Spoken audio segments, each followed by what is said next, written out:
The rules that I have put forward and the panelists have agreed to is that we have a series of questions related to value, partnership, and transparency. They're going to keep their answers short so that there's time for you to ask your questions. First issue dealing with value, something that's a little bit iconic in the United States. Only in the last several years are we starting to try to define value, and yet every country globally has been at this for decades. We're sort of a latecomer to this issue. But one of the great challenges, both in the US and globally, is when we look at value, we often do it through the perspective of various stakeholders. And in many cases, we don't even consider what value is to the patient. As a patient advocate, I can tell you that just makes no sense. Think about it. We're going to define value from everybody's perspective except the end user? Makes no sense for us, and we in the patient community have been pushing hard to ensure that our voice is brought into that discussion. So Andy, I want to start with you. How does Kaiser Permanente define value, and how do you define value for your plan members? And is it the same definition? Oh yeah, our value proposition is a direct reflection of what our patients and our members tell us. And there are three very simple measures of value that we use in terms of setting our strategy and our operating plans for our organization. So as a care delivery system, number one and first and foremost is that the quality of the care that we deliver inside our medical care system is absolutely paramount, and that's the kind of the table stakes as we start out. And so the way that we express that value inside the enterprise will be as it relates to both preventative care, as well as acute care, as well as follow-up care, as well as ambulatory care.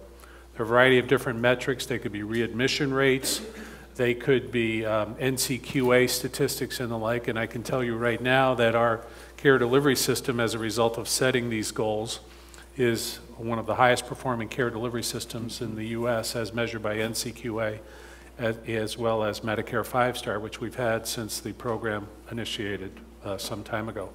The second area, which is what we hear from our purchasers, is affordability.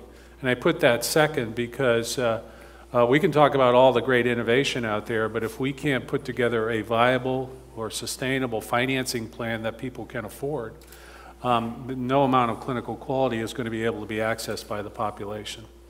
So we work very hard as it relates to, and if we talk about the pharma space inside our organization, because we control the pharmacy, we control the formulary, it's very much about making sure that the patient gets the right medication at the right time, the right dose, and complies with those orders. So there's a very intricate set of mechanisms that's set up inside our organization to make sure that we support the quality mission, but that we also keep our cost trends as close as possible to the rate of inflation or below. So the second one is affordability.